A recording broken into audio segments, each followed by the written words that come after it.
Friends, कैसे हैं आप? पढ़ाई कैसी जा रही है? पीछे आपने लेक्चर अटेंड किए होंगे। हमने पहले पढ़ा था नेम ऑफ द अल्केन्स के इनकी नेमिंग हम किस तरह से करते हैं।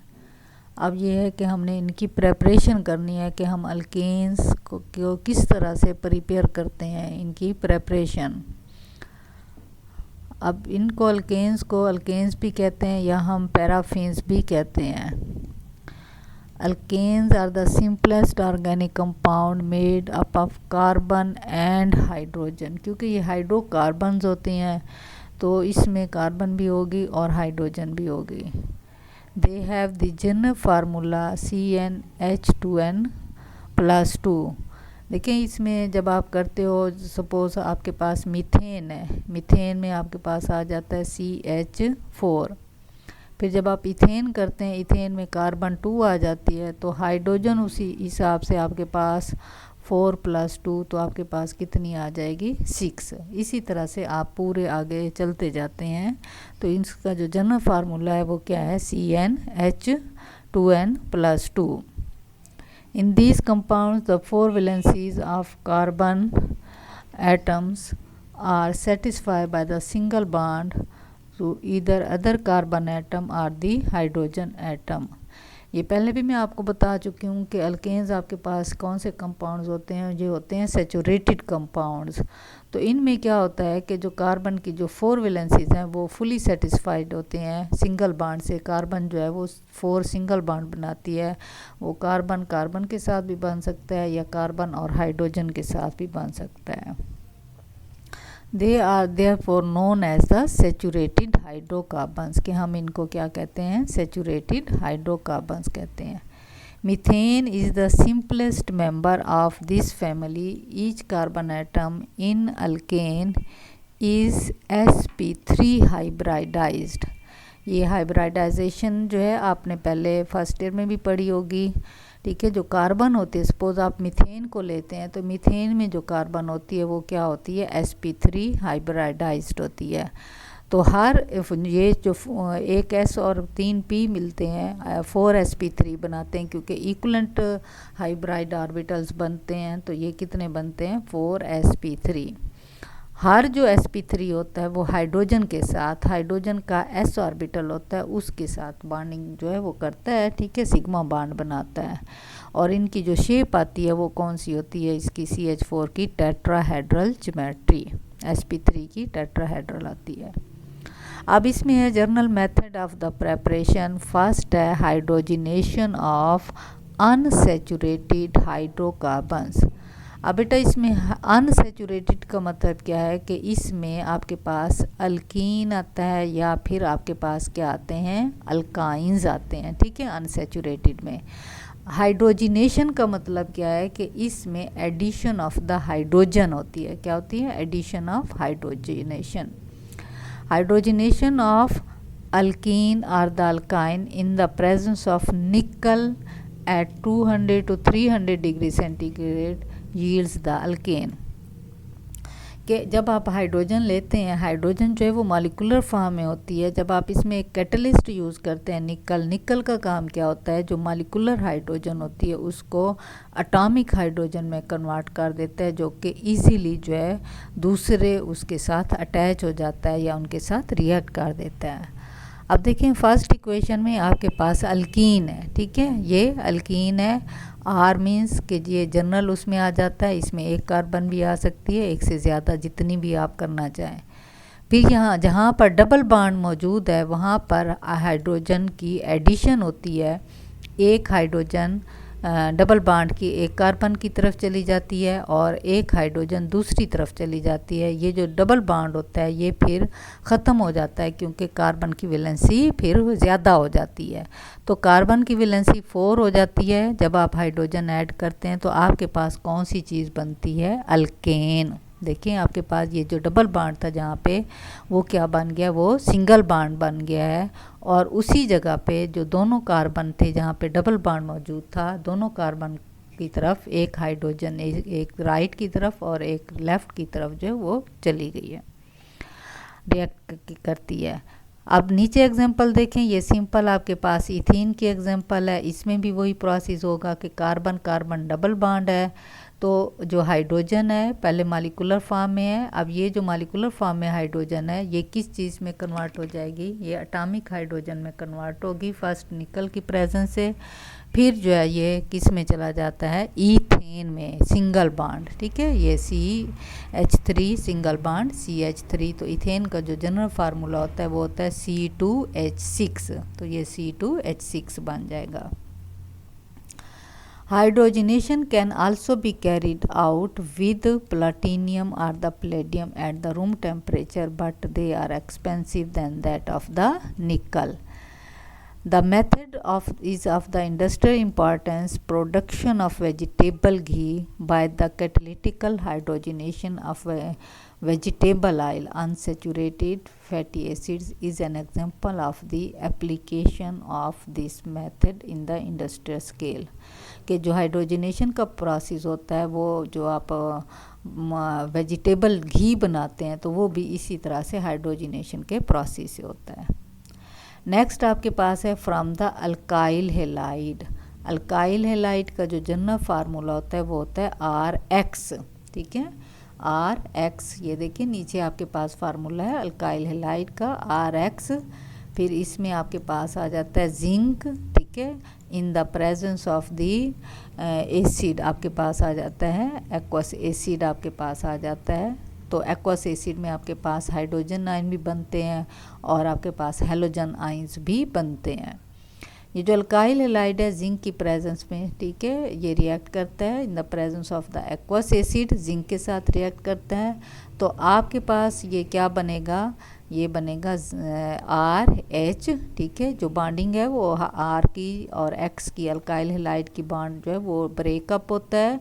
R जो है वो न्यू बॉन्ड बनाता है हाइड्रोजन के साथ, R क्या बनाता है, न्यू बॉन्ड बनाता है हाइड्रोजन के साथ।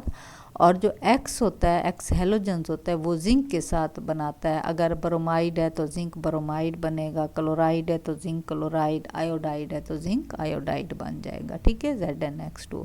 आगे ये एग्जांपल आपके पास दी हुई है, ठीक है, ये आपके पास है CH3I, ठीक है, ये है अल्काइल आयोडाइड या इसको आप मिथाइल आयोडाइड भी कहते हैं, जिंक प्लस हाइड्रोजन आयोडाइड।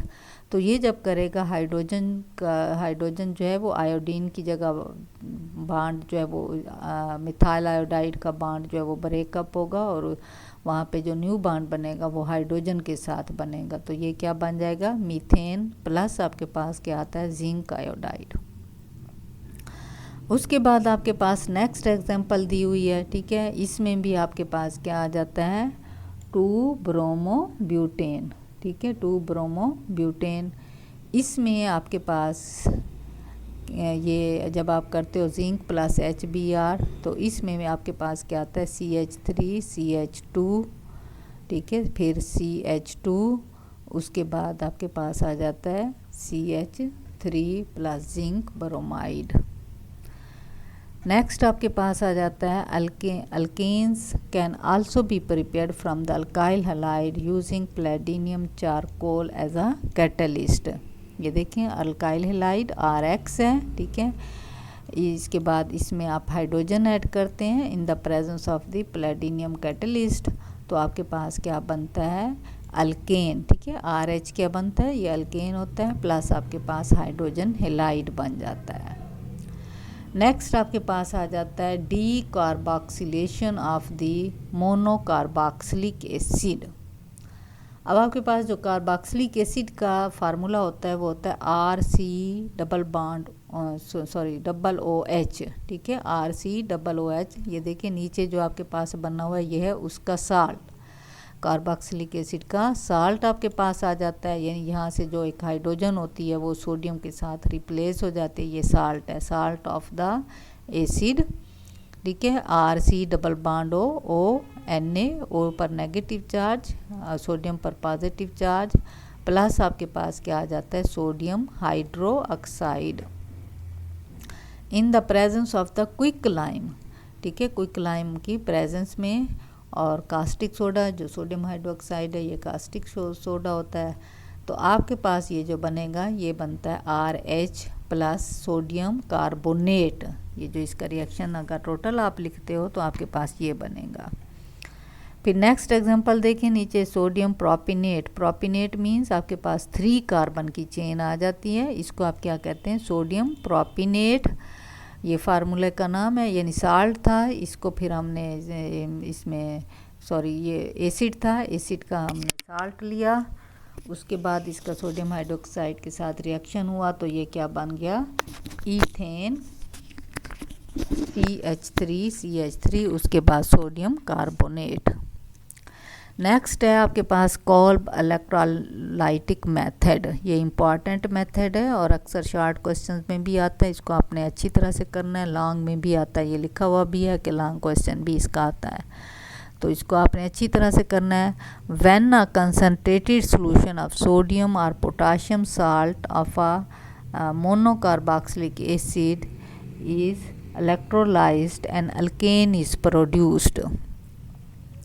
कि जब आप सोडियम साल्ट लेते हैं फिर इसकी इलेक्ट्रोलाइसिस करते हैं, आयंस में कन्वर्ट होता है, वाटर भी आयंस में कन्वर्ट हो जाता है, साल्ट भी आयंस में कन्वर्ट हो जाता है, तो इसमें आप क्या बनाते हैं, alkane. This method is only suitable for the preparation of the symmetrical alkane. Symmetrical alkane means कि आपके पास दोनों तरफ जो है वो एक जितने कार्बन होते हैं, जैसे दोज टाइप ऑफ RR, यानी एक तरफ एक कार्बन है तो दूसरी तरफ भी एक होगी, एक तरफ दो हैं तो दूसरी तरफ भी दो होंगी, सिमेट्रिकल इसको कहते हैं। Methane can not be prepared by this method.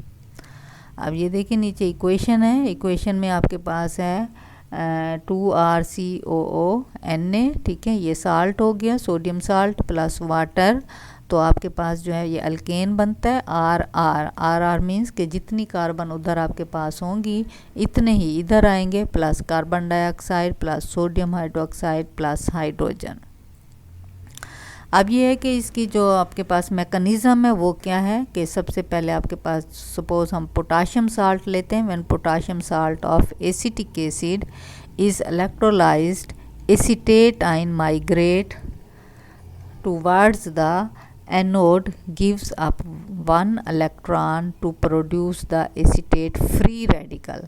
देखें आपके पास जो फर्स्ट आपके पास जो है फर्स्ट में जो स्टेप है फर्स्ट इक्वेशन में, देखें साल्ट की इलेक्ट्रोलाइसिस होती है, आपके पास जो है वो आयन बन जाता है, एसीटेट आयन बन जाता है दूसरी तरफ, और पोटाशियम आयन बन जाता है। अब ये जो एसीटेट आयन है ये क्या करता है, ये देखिए नीचे एनोड जो एट एनोड रिएक्शन जो लिखा हुआ है ये क्या है कि आपके पास ये जो एसीटेट आयन है, एसीटेट आयन जो है वो इलेक्ट्रॉन देता है, एक एसीटेट आयन एक इलेक्ट्रॉन देगा, दो हैं तो दो आपके पास इलेक्ट्रॉन आएंगे, और ये क्या बन जाएगा, फ्री रेडिकल। क्या बनेगा, ये फ्री रेडिकल। उसके बाद क्या है कि ये जो फ्री रेडिकल है ये डिकम्पोज हो जाता है किस चीज़ में, मिथाइल फ्री रेडिकल में और कार्बन डाइऑक्साइड में। किस चीज़ में कन्वर्ट हो जाएगा, ये मिथाइल फ्री रेडिकल में और कार्बन डाइऑक्साइड में। Two such methyl radicals combine to give the ethane. फिर देखें ये जो दो मिथाइल रेडिकल हैं ये आपस में कंबाइन होते हैं और आपको क्या मिलता है, अल्केन मिल जाता है, या आपके पास इथेन आ जाता है। अब जो आपके पास आ जाता है वाटर, ठीक है, जो दो इलेक्ट्रॉन ऊपर आपके पास आए थे एसीटेट आयन को प्रोड्यूस करते हुए, वो जो दो इलेक्ट्रॉन है ये वाटर में ऐड होंगे और हाइड्रोक्सिल आयन और हाइड्रोजन गैस बनेगी, क्योंकि वाटर जो है वो हाइड्रोजन और हाइड्रोक्सिल आयन्स में कन्वर्ट होता है। फिर जो हाइड्रोजन आयन्स होते हैं कैथोड पर, वो दो इलेक्ट्रॉन लेकर किस में कन्वर्ट हो जाते हैं, हाइड्रोजन गैस में। अब यहाँ से हाइड्रोक्सिल आयन बच जाते हैं और ऊपर जो हमारे पास रिएक्शन था फर्स्ट रिएक्शन, उसमें आपके पास पोटाशियम आयन बने हुए हैं, ठीक है। ये दोनों पोटाशियम आयन भी और हाइड्रोक्सिल आयन भी, ये दोनों आपस में कंबाइन होते हैं और आपको क्या मिलता है, पोटाशियम हाइड्रोक्साइड। अब इसमें नेक्स्ट जो आपके पास आ जाता है ये है from the carbonyl compounds aldehyde and the ketones. ये कार्बोनाइल कंपाउंड होते हैं जिनको आप टोटली क्या कहते हैं, एल्डिहाइड एंड द कीटोन, ठीक है। ये दोनों आपके पास, इन दोनों को हम क्या कहते हैं, carbonyl compound. The carbonyl group of aldehyde and ketone are reduce to the methyl और the methylene respective by either Clemmensen और द वुल्फ-केशियर रिडक्शन। अब इसमें देखें, ये आपके पास ऐसे भी आ सकता है, या आपके पास क्लिम्सन रिडक्शन आ सकती है, या वुल्फ-केशियर रिडक्शन। ये सारे जितने भी प्रोसेस हैं ये शॉर्ट में आपके पास आ सकते हैं, तो इनको अच्छी तरह से आपने नेम के साथ भी अच्छी तरह से याद करना है।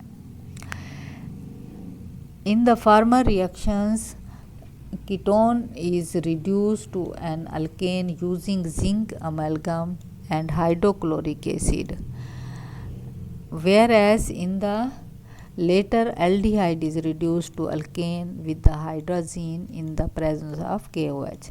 अब देखिए आपके पास जो पहला रिएक्शन है, पहले रिएक्शन में आपके पास एसीटोन है, जिसको आपकी टोन, ठीक है, एसीटोन ये है, इसमें इसकी रिडक्शन हो रही है, ठीक है, हाइड्रोजन है, और amalgam zinc plus mercury. Amalgam आपको पता होगा कि जो दो आपके पास जो होती हैं एलाइज, ये होती है मरकरी के अंदर, तो अमलगम आपके पास जो है बन जाता है, प्लस HCl है। तो ये आपको क्या देता है, ये आपको प्रोपेन देता है, ठीक है, प्लस आपके पास क्या आ जाता है, वाटर। फिर नेक्स्ट आपके पास क्या आता है, एसिटल्डिहाइड। एल्डिहाइड हो गया, ऊपर कीटोन था, अब एल्डिहाइड है। एल्डिहाइड को जब आप लेते हैं तो ये भी आपको क्या देता है, हाइड्रोजन की प्रेजेंस में और KOH की प्रेजेंस में, पोटाशियम हाइड्रोक्साइड की प्रेजेंस में ये आपको अल्केन देता है, प्लस यानी इथेन हो गया, प्लस आपके पास क्या आ जाता है, वाटर आ जाता है, ठीक है।